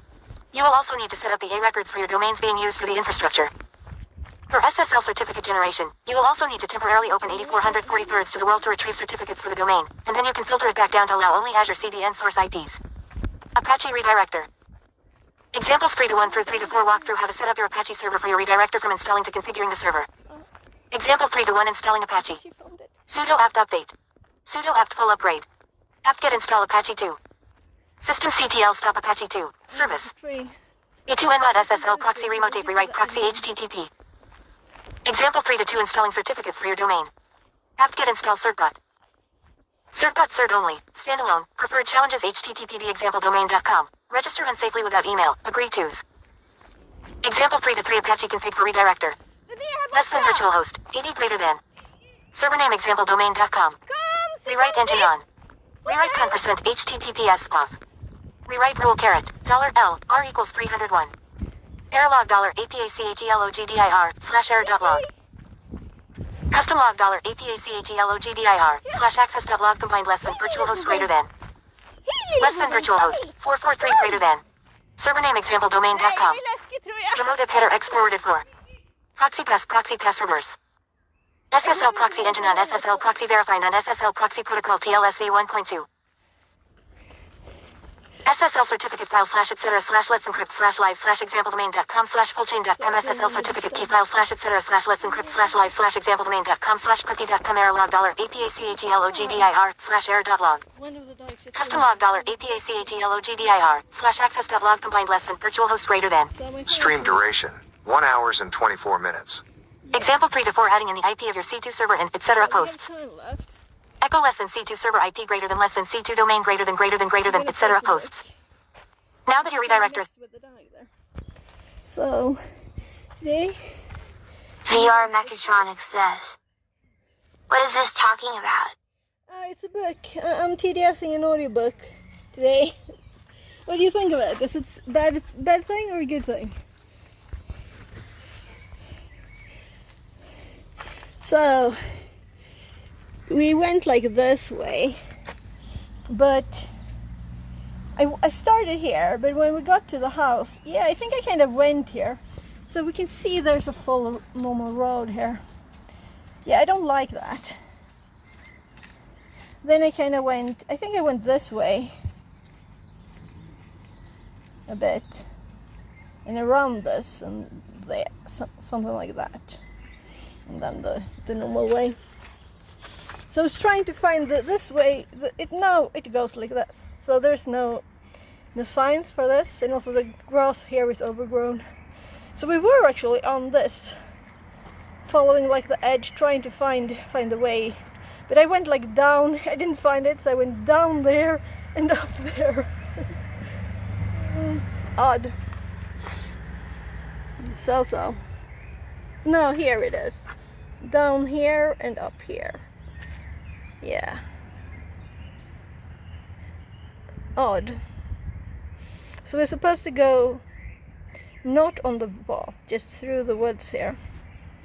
I don't think I want to do that anyway, because there's a lot of people here, you know, always walking, and there's like bike sheds here, everything, with a golf club. So that's probably why they changed it to this way. But this is asphalt, and this is like just a straight gravel path. It's so boring. So maybe we'll just go like... It's nice there. Maybe go this way or something instead. Anyway, here was very nice. Very nice. Yeah, so we a little bit on the golf court over here. And then we went here and here and here. And here and here and here and here. So yeah, so we have some time left, like 20 minutes until I pick my kid up. So 10 minutes more here. So what to do next time? What to do next time? So I've got four more, my kids in school this term, just 4 more times. Then I guess I'll have to do the same at home, because I don't want to get, you know, I feel like I'm getting in a bit better shape. So I was planning to walk today, but my body said I should jog, so we jogged. And actually run a bit by the road. Let's see. Here. This was so nice as I couldn't hear the TTS. This is the E18. So this bit here I run. But then this is very steep up. So then I walked a bit instead. Yeah. Well. Let's go back up this. Or should we go a bit on this one? Yeah, because that I will have to stop because it's too steep to just jog. I'll jog a little bit on this and go back. How are you, VR? So when I get home, I'm hoping to have enough energy to actually go finish my bookkeeping, so I can actually stream phone stuff tomorrow, because I can't. I have to do the bookkeeping finished first. Oh right, I should do stretching. Yeah, just a tiny bit and back, so my body gets warm again, because I kind of stood there too long. So I'm going back, just up there and back. And then we'll do a bit of stretching.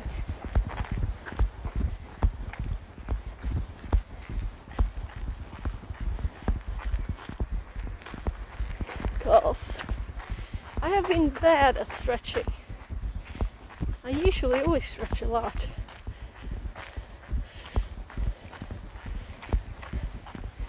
So, oh, the birds are everywhere.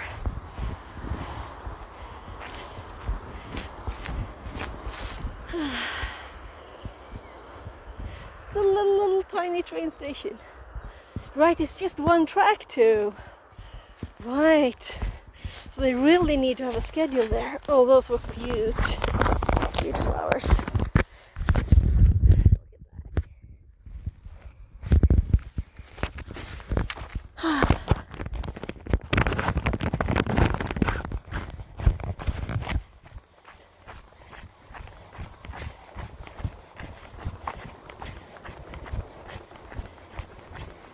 I'm installing 8 VR treadmills today. Thanks for asking. It's nice to walk around in the forest. Yeah, it's very nice.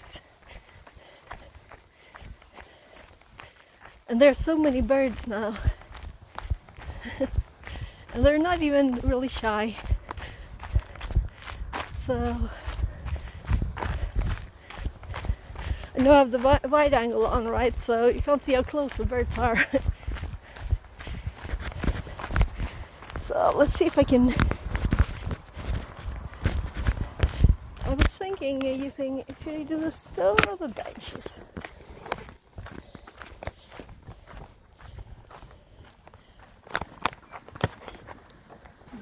I'm like trying to untangle everything. See, can this one be actually standing? Kato says, "Hey ho." Translated from German.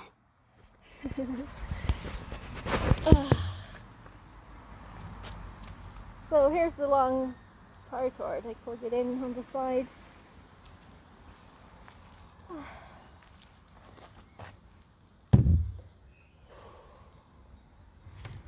I guess I can chat with you any angle, but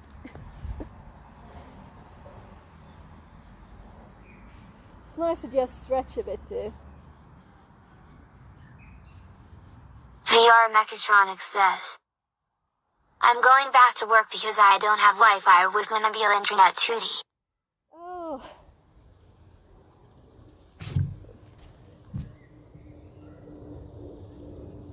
Threadmills. Oh. Yeah, the threadmills. Was it not red? Oh, it's because it's an at. Okay. Yeah. So VR, you got a message.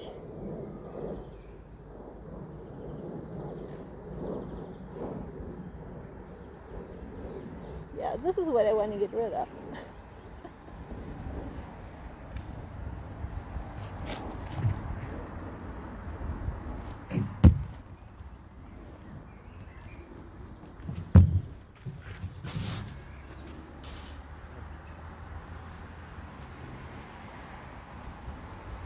Stretching the hip a little bit.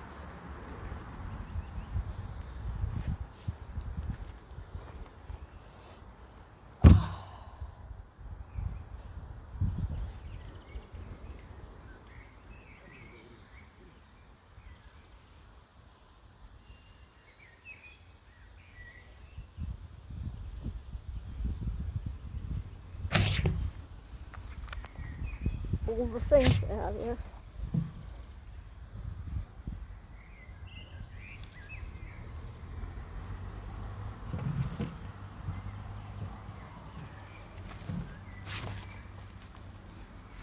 Balance.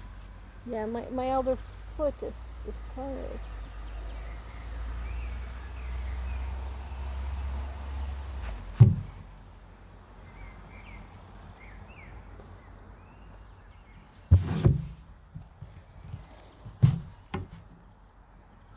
Stretching my hips or my butt actually right now. It's kind of the same, right? On the side.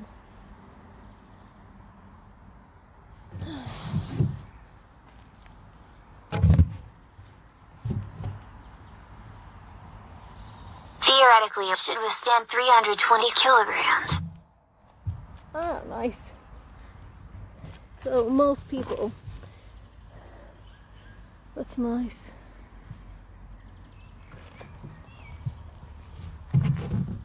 Pushing through.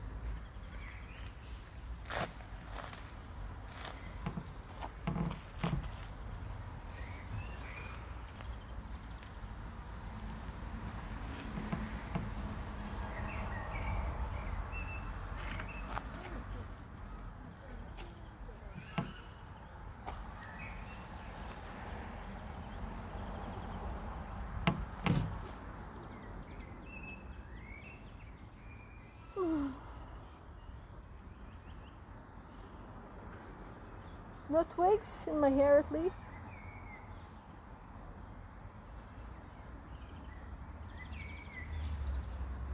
So, here's the car key. Battery.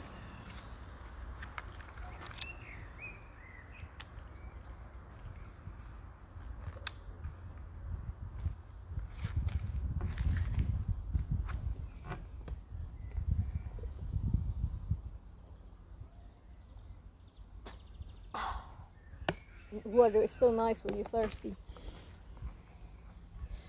So I don't have this thing on anymore, so I guess I'll hold it. And let's put the charger back in. You never know.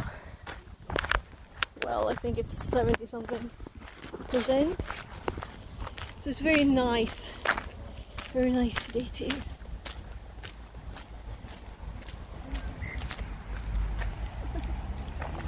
A dog, another dog. So I love animals, but I'm allergic, so not a good combination.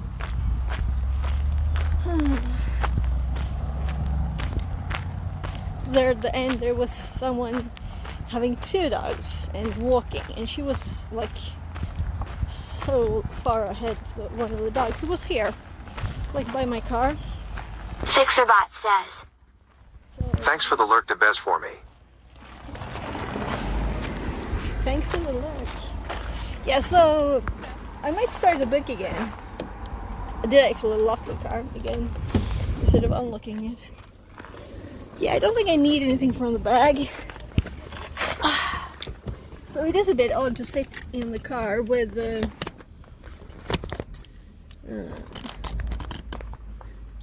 water bottles stuck to my boot. So let's see if I can untangle everything. So this is the best invention.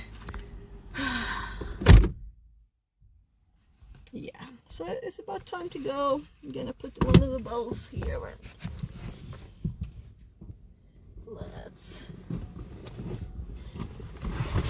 Let's listen to the book while I drive back.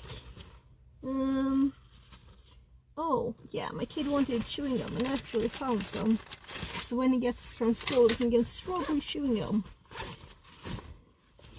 So our fun.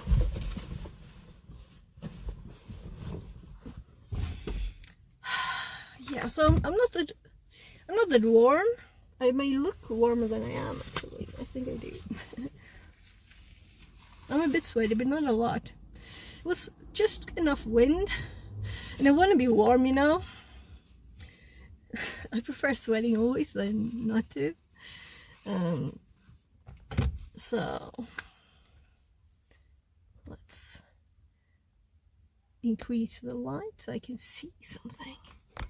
Yeah, let's get rid of that.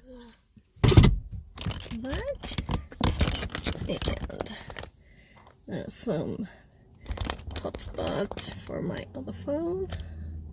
Wi-Fi. Oh, so many notifications to scroll through. And then we're gonna drive. And it just says that this is the train tracks. Beware of wires. If they're falling down, don't go there. Which is quite obvious, right? So, security now. Yeah, we did that last time. This one actually has 27%. Okay, power. I haven't charged it or anything since last time. So I'm just opening Twitch on this phone. So we're ready for the end later. And let's actually... Stream duration, 1 hour and 39 minutes. Let's actually hop back to past the TTS to the book. And I didn't hear the last bits there. Redirector types. C2 communication channels. Seriously, Command and control communications channels are required for an operator to communicate with the C2 server. These channels are used to send data, receive data, and maintain persistent access to an agent on a victim's machine. The communication methods are just as important as your evasion tactics when delivering your payload. If you have poor operational security (OPSEC) for your C2 channels, you will likely get caught.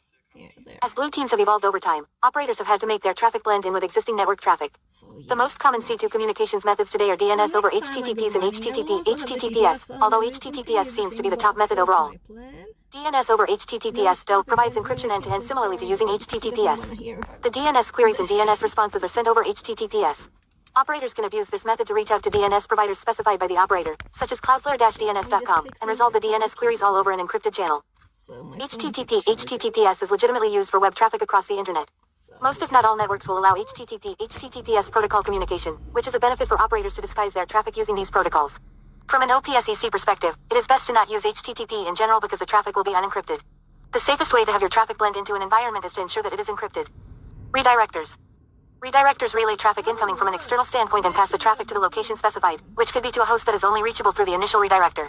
Redirectors are used for C2 traffic to hide the C2 server's location, deceive the traffic to look legitimate, and also protect your C2 server from being burned. The beauty of redirectors is that even if one of your redirectors gets burned, your C2 server is safe, and you can replace the external redirector with a new one without needing to reset any of your C2 infrastructure. Redirectors that will take less effort such as SOCAT or IP tables will blindly forward traffic to your C2 server, which can be a downfall from an operational security standpoint because internet scanners may be able to identify the malicious traffic. However, using more sophisticated redirectors that leverage reverse proxies with rules helps filter down only the traffic you want passed by leveraging specific user agents, allowing only certain source IPs or other specific conditions to protect the infrastructure. Redirector types. The following are redirector types, beginning with basic methods to more sophisticated methods. SOCAT is a client used to blindly forward all incoming connections, known as dumb pipe traffic. The tool establishes bidirectional streams between the specific IP and port. IP tables is typically used as a firewall tool to control network traffic and is a native component for Linux networking. With IP tables, you can have multiple rules and configurations for your port forwarding. Reverse proxies are used to protect your C2 backend by leveraging Apache or Nginx web server configurations to forward your traffic to the next web server specified. This helps protect the backend server's identity and leverage SSL certificates from an external point of view. Content Delivery Networks, CDNs, are a group of servers used to geographically distribute content from your site to provide faster performance for an end user. You can abuse CDNs by leveraging their distribution addresses that will be in front of your domain. CDNs are typically used alongside a reverse proxy setup and filter the web servers to allow only the CDN's source IPs to access the external redirector. What do you think about the TTS? CDNs with reverse proxy using rewrites combine a standard reverse proxy web server with a CDN in front of the web server and take into account rewrites specific in the Apache Nginx configuration. These rewrites can control the directive and manipulate the URL on the fly based off the configurations in place. Command and control setup. In this section, you will learn how to set up and execute operations with the Mythic C2. Figure 3:1 shows an example of building out infrastructure for a typical red team. CDNs for Redirector 1. Apache Redirector 1. Cloud Distribution Network. Cloud Distribution Network. Cloud Distribution Network. Cloud Distribution Network. CDNs for Redirector 2. C2 Server. Apache Redirector for example domain.com Domain Cloud Distribution Network. Cloud Distribution Network. Firewall. Firewall. Only allowing ingress access from CDN source IPs. Only allowing Apache Redirector source IP access to C2 ports. Only allowing Apache Redirector source IP access to C2 ports. Only allowing ingress access from CDN source IPs. Cloud Distribution Network. Cloud Distribution Network. Firewall. Firewall. Apache Redirector 1. Apache Redirector for example domain.com Domain. Figure 3:1. C2 infrastructure setup. To get started, you will need the following setup. Azure Ubuntu Server B1 to serve as the redirector.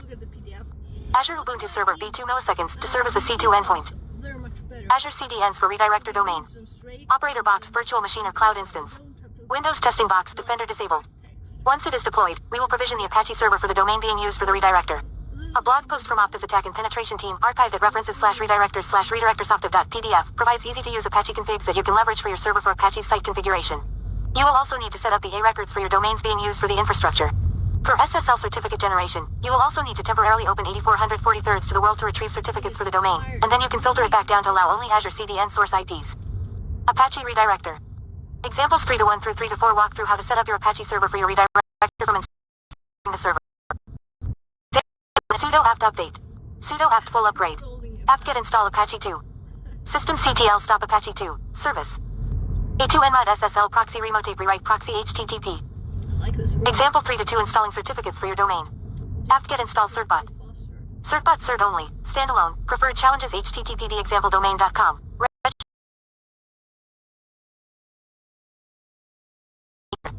Less than virtual host, 80 greater than. Server name example domain.com. Rewrite engine on. Rewrite con% HTTPS off. Rewrite rule caret, $L, R equals 301. Error log $APACHELOGDIR/error.log. Custom log $APACHELOGDIR/access.log combined less than virtual host greater than. Let's see if I can. Less than virtual host, 443 greater than. Server name example domain.com. Remote IP header X forwarded for. Proxy path. Figure 3:2 shows how to update it for HTTP, but you must ensure that you update the rules for both HTTP and HTTPS. Figure 3:2. Filtering HTTP. Next, you will create a CDN for your redirector domain with Azure Classic CDN, as demonstrated in Figure 3:3. Figure 3:3. Creating CDN endpoint. Next, you will configure the compression and caching settings on your CDN endpoint, as illustrated in Figure 3:4. You should disable both of these settings to avoid any issues with communications to your end server. C2 server. Prior to setting up Mythic, you should ensure that the A record for the domain being used points to the C2 IP. For SSL certificate generation, you will also need to temporarily open 8443 to the world to retrieve certificates for the domain. You will change the firewall rules after this step to allow traffic only from your redirector IP. Example 3 to 5 demonstrates how to install certificates from Let's Encrypt for your domain on your C2 server and move them into your Mythic directory. The $Mythic directory should be set to where your Mythic directory is stored on your C2 server. Figure 3 to 4. Compression and caching configurations. Example 3 to 5 installing certificates for your domain. Mythic directory equals opt mythic. Sudo apt-get install certbot. Certbot cert only, standalone, preferred challenges HTTPD. ExampleDomain.com. Register unsafely without email. Agree to cp/etc/let'sencrypt/live/exampledomain.com/privity.pem $Mythic directory cp/etc/let'sencrypt/live/exampledomain.com/fullchain.pem $Mythic directory. After the certificates are generated, lock down your instance to allow only your redirector's IP access via HTTPS 443. Taking this step will prevent scanners from directly reaching your C2. If the cloud instance where your C2 is hosted gets identified as malicious and is reachable from the internet, you risk your instance being taken down by the cloud provider, along with scanners lighting up while scanning your host. Additionally, you can now remove your record from your C2 domain because the change in example 3 to 5 will show the redirector server where the C2 domain points to. Next, you can install Mythic by using the steps shown in example 3 to 6. Example 3 to 6 installing Mythic. Git clone cd mythic /install dockerubuntu.sh. Out of the box, Mythic does not come with any C2 profiles or agents. To install specific agents and profiles, you can use the various options available at the following locations. Mythic agents. Mythic C2 profiles. For this walkthrough, you can install the HTTP C2 profile in the Apollo agent, as shown in example 3 to 7. We will leverage the HTTP profile because it operates on the same protocol as the Mythic server rather than the other profiles for the purpose of this walkthrough. The HTTP profile includes the ability to set kill dates and sleep intervals, as well as customize the headers, proxy information, and SSL support. The Apollo agent is. So let's.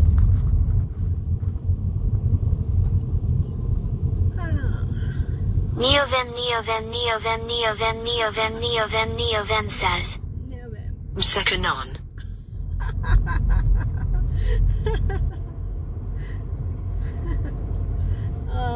It's too dark purple for me to be able to read on the screen, but I can kind of guess what that name is.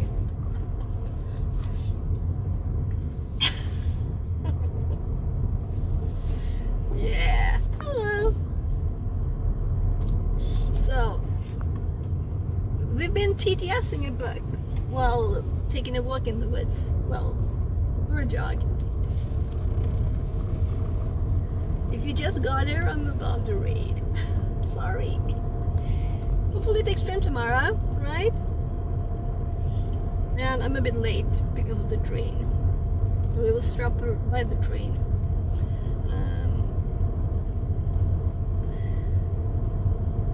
So I almost canceled a raid by mistake.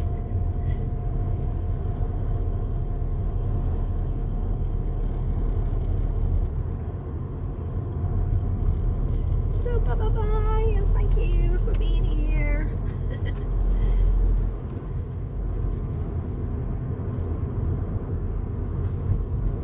Bye. I'm not in there this time.